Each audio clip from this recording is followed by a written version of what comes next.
Hello दोस्तों, welcome back to my channel. इस video में मैं वीवो मूवी को एक्सप्लेन करने वाली हूँ।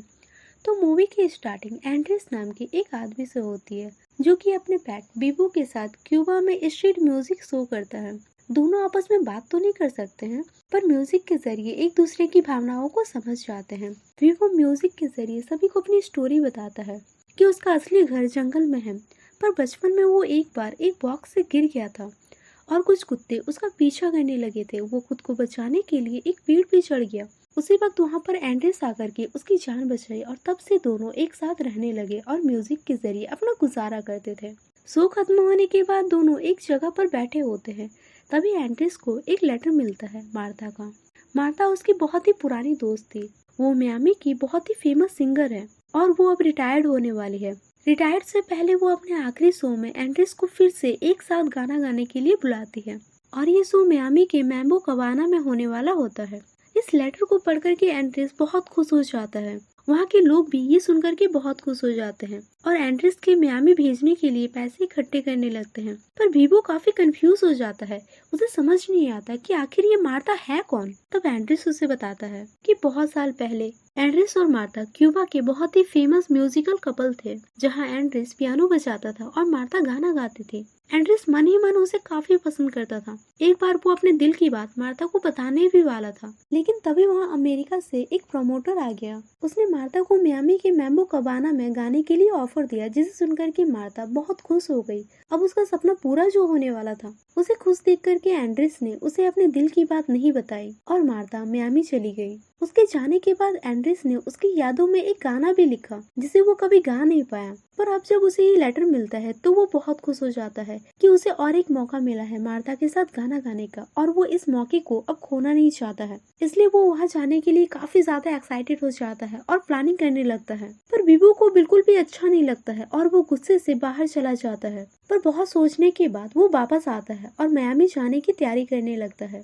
पर किस्मत को शायद कुछ और ही मंजूर था। वीवो जब सुबह उठता है तो वो रात के लिए एंड्रेस से माफी मांगता है, पर तब तक एंड्रेस की डेथ हो चुकी होती है और उसके हाथ में उसका आखिरी गाना होता है, जिसे वो मार्था के साथ गाने वाला था। वीवो ये देख कर के बहुत दुखी हो जाता है। क्यूबा के सारे लोग एंड्रेस को याद कर रहे होते हैं। तभी हम वहाँ पर रोजा और उसकी बेटी गैब्रिएला को भी देखते हैं, क्योंकि एंड्रेस उसके हस्बैंड के अंकल थे। वीवो वहाँ पर गैबी से मिलता है, जो कि उसे बताती है कि उसके भी पिता की डेथ हो चुकी है और वो वीवो को अपने साथ फ्लोरिडा जाने को कहती है। पर वीवो मना कर देता है और वो एंड्रेस का गाना मार्था तक पहुंचाने का फैसला करता है, पर इसके लिए उसे मियामी जाना था। तो नेक्स्ट डे वो गैबी के बैग में छिप करके उनके साथ फ्लोरिडा चला जाता है। वहाँ पर हम ये देखते हैं कि गैबी की मॉम गैबी को एक यूनिफॉर्म देते हुए कहती है कि आज तुम्हारी पहली कुकीज सेल है $10 ड्रॉप के साथ। गैबी वहाँ जाने से मना कर देती है, क्योंकि उसे दूसरी लड़कियों के साथ ज्यादा घुलना मिलना बिल्कुल भी पसंद नहीं था। पर उसकी मॉम चाहती थी कि वो बाहर जाकर के लड़कियों से दोस्ती करे, एंजॉय करे। वही वीवो भी बैग से बाहर निकलने की कोशिश करता है, पर उसकी पूंछ चेन से फंस जाती है। वो उसे निकालने की कोशिश करता है। इतने में गैबी अचानक उस बैग को हिलते देख करके घबरा जाती है और वो उस चैन को खोलती है तो वो अपने सामने वीवो को देख करके बहुत खुश हो जाती है, क्योंकि वो खुद भी उसे अपने साथ लाना चाहते थे। पर वीवो किसी तरह वहाँ से निकलकर मियामी जाने लगता है। उसे मियामी जाने के लिए बस भी मिल जाती है, पर बस के लोग उसे देख करके घबरा जाते हैं और उसे बाहर निकाल देते हैं, जहाँ से एक डॉगी उसका पीछा करने लगता है। वीवो अपनी जान बचाने के लिए भागते हुए फिर से वहीं आ जाता है। वहीं गैबी को मार्था का लेटर मिलता है, जिसे पढ़कर के वो समझ जाती है कि वीवो यहाँ पर मार्था के लिए आया है और वो भी उसकी मदद करने के लिए तैयार हो जाती है। गैबी मियामी जाने के लिए लैपटॉप से बस की टिकट बुकिंग करती है।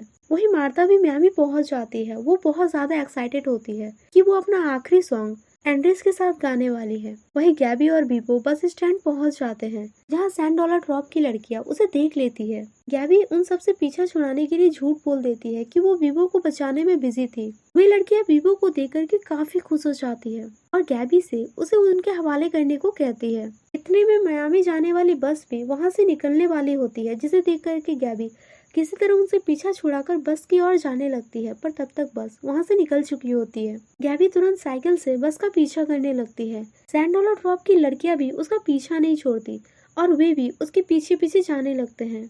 आगे जाकर के गैबी एक खुलने वाले ब्रिज को पार करने की कोशिश करती है, पर वो उसे पार नहीं कर पाती है और एक शिप में गिर जाती है। गैबी और बीबो वहाँ मौजूद चीजों से एक बोट बनाते हैं और पानी के रास्ते मियामी जाने लगते हैं। तो वही दूसरी ओर गैबी की मॉम भी गैबी के लैपटॉप को देख करके समझ जाती है कि गैबी जरूर मियामी गई है और वो उन्हें वापस लाने के लिए मियामी जाने लगती है। वही गैबी और बीबो एंड्रेस का सॉन्ग गाते हुए पूरे रास्ते एंजॉय करते हुए जा रहे होते हैं, पर तभी अचानक तूफानी हवा आने लगती है जिससे एंड्रेस का गाना हवा में उड़ जाता है। गैबी उस पेपर को तो पकड़ लेती है, लेकिन वो बीबो से अलग हो जाती है। गैबी को ढूंढते हुए बीबो एक डैन किरिनो वर्ड से मिलता है जो कि सुसाइड कर रहा होता है, क्योंकि वो वैलेंटाइन नाम के एक वर्ड को पसंद करता है, पर वो तो उसे भाव ही नहीं देती है। ये सुनकर के बीबो उसकी हेल्प करने के लिए तैयार हो जाता है, पर बदले में वो उसे उसकी मदद करने के लिए कहता है। बीबो डैनकिरिनो को वैलेंटाइन के पास लेकर के जाता है और उसे उसकी तारीफ करने को कहता है। वैलेंटाइन अपनी तारीफ सुनकर के डैनकिरिनो से बहुत इम्प्रेस हो जाती है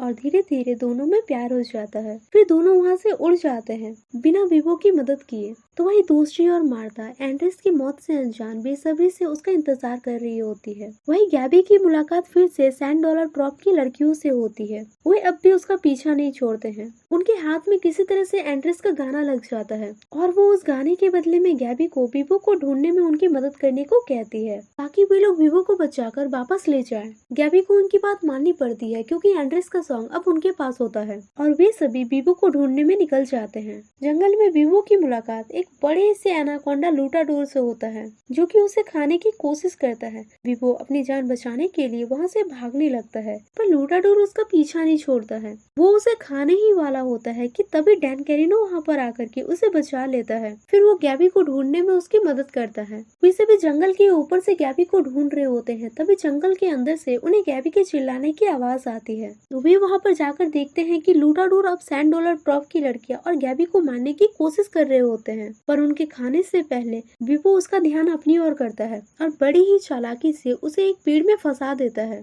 उसके इस काम को देख करके $100 ड्रॉप की लड़कियां उससे काफी इम्प्रेस होती है और वे बीबो को क्वारंटाइन करने का फैसला छोड़ देते हैं। अब जब सब नॉर्मल हो जाता है तो गैबी उनसे गाना वापस देने को कहती है, पर तभी वे देखते हैं कि लूटाडोर से बचने के चक्कर में वो गाना पानी में गिर करके पूरी तरह से खराब हो गया है। ये देख करके बीबो काफी दुखी हो जाता है कि वो एंड्रेस का आखिरी सपना पूरा नहीं कर पाया। वही मार्था को भी एंड्रेस की मौत की खबर मिलती है, जिसे सुनकर के वो काफी ज्यादा दुखी हो जाती है और वो स्टेज पर जाने से मना कर देती है। इधर बीबो काफी दुखी हो जाता है और वो वापस क्यूबा जाने का फैसला करता है, पर तभी वो गैबी को एंड्रेस का गाना गाते हुए सुनता है, जिसे सुनकर के वो खुश हो जाता है क्योंकि उसे एंड्रेस के गाने की धुन अच्छे से पता था और गैबी को गाना, जिससे कि दोनों मिल करके फिर से गाने को लिख सकते हैं। अब वे लोग फिर से मियामी की ओर जाने लगते हैं। गैबी और बीबो मिल करके दोबारा से वो गाना लिखने लगते हैं। थोड़ी देर के बाद वे मैम्बो कवाना क्लब पहुंच जाते हैं, पर तभी वहां पर गैबी की मॉम भी आ जाती है।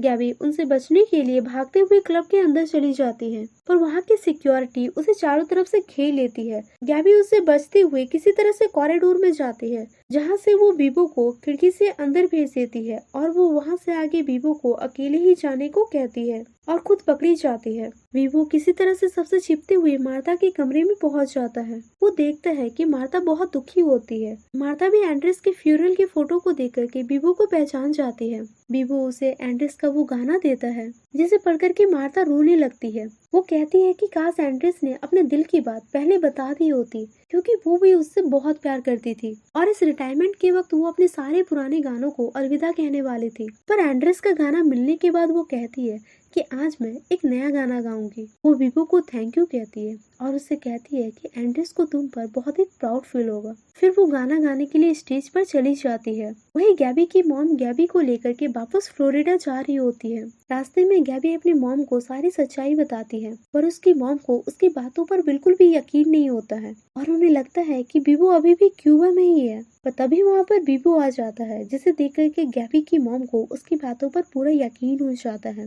गैबी अपनी मॉम से माफी मांगते हुए कहती है कि मैंने बीबो की हेल्प इसलिए की क्योंकि मैं नहीं चाहती थी कि जिस तरह मैं अपने प्यार का इजहार अपने डैड से नहीं कर पाई कि मैं उनसे कितना प्यार करती थी, ऐसा एंड्रेस के साथ भी हो कि वे मार्था से कितना प्यार करते थे। ये शायद मार्था को कभी पता ही न चले। ये सब बात सुनकर के उसकी मॉम काफी इमोशनल हो जाती है और वो उन्हें वापस से मार्था के शो में लेकर जाती है, जहाँ मार्था एंड्रेस का ही गाना गा रही होती है, जिसे सुन करके बीबो काफी खुश हो जाता है कि फाइनली उसने एंड्रेस का आखिरी ख्वाहिश को पूरा किया। जिसके बाद हम ये देखते हैं कि बीबो गैबी के साथ फ्लोरिडा में ही रहने लगता है। दोनों में अच्छी दोस्ती हो जाती है। दोनों फ्लोरिडा के सड़कों में म्यूजिकल परफॉर्मेंस करने लगते हैं, जहाँ मार्था भी आकर के उन्हें ज्वाइन करती है और ये मूवी इसी के साथ एंड हो जाती है।